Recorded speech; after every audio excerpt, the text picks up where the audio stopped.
Hey everyone, Effie here. Today I'm going to show you how I made this card using our Peony Dreams cluster stamp. This is a 5 3/4 by 5 3/4 photopolymer stamp, and I'll just be embossing this top left-hand portion of this large stamp. And I'll be watercoloring, so I'm using a watercolor paper panel, which I brushed on with some anti-static powder. After I've inked up my stamp with some clear sticky embossing ink, I'm going to stamp a portion of my watercolor paper panel. Then I'll spoon on some gold embossing powder, and I'll just take a small paintbrush to brush away any stray embossing powders, and then I'll apply my heat tool to melt all of that powder to get this beautiful embossed image. I want to emboss some additional leaves in this section here, so I use the corner of some scrap paper to help me mask off the already embossed portion. Then I just repeated the heat embossing process to get this trio of leaves embossed in this area. Then I want to add some additional foliage to make that outer edge of my floral cluster a little bit fuller. So I'm going to take several of these leafy fern images from our mini wild floral stamp set, and I'll just continue to heat emboss them along the outer edge of this cluster.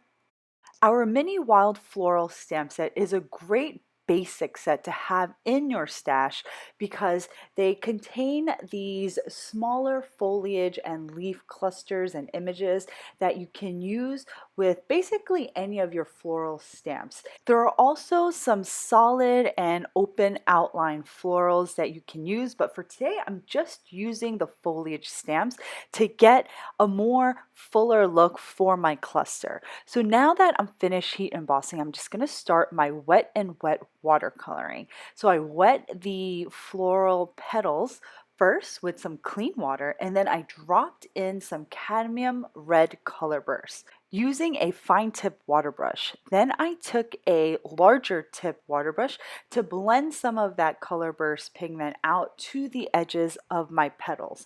Now I'm going to continue to do this until I've colored in the entire peony with the cadmium red. Now I switch off between two different brushes. I use a fine tip brush to apply my color burst pigment, and then I use that larger tip brush to blend the pigment out. So that larger tip brush, mostly it stays clean.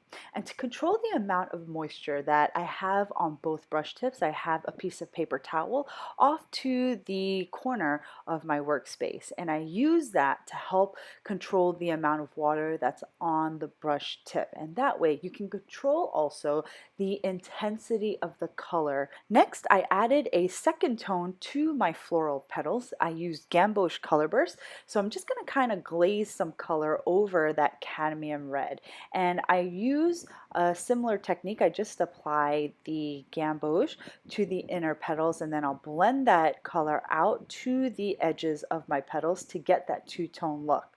You don't have to add this second tone to every single petal. I'm just going to add them to most of the larger petals, and I don't really bother with the smaller petals because you don't really need to. I'm just adding an accent of this second hue. So once I finish coloring in both of the peonies on my panel, I'm just going to go ahead and add some Prussian blue to my leaves, and I'm going to go back and forth between my two brushes until I'm happy with the intensity of the Prussian blue. I want to make sure that I have some really deep shading at the base of my leaves. So I go back to add some more of that Prussian blue pigment, and then I just blend it a little bit out towards the edges of the leaves, but I make sure that I have this really dark, almost black area at the base of the leaves, and then it just kind of gradually blends out to a very light blue, almost white at the edges. Once all the leaves are painted, I'm going to go ahead and just add some orchid color bursts to these smaller florals. And since they're really small, I'm just coloring them in very quickly.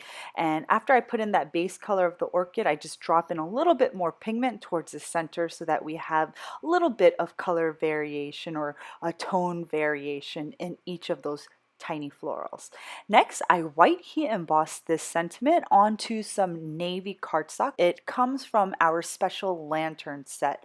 So after I have white hue embossed that strip, I just cut a strip of gold glitter paper, which I created using our Glossy fine gold adhesive paper. Then I took a strip of white paper and then I adhered all three together to create a layered sentiment strip cluster. Then I used my tiny attacher to staple it onto my watercolored panel. After I trimmed off the excess, I just added some gold medallion sequins for some metallic interest.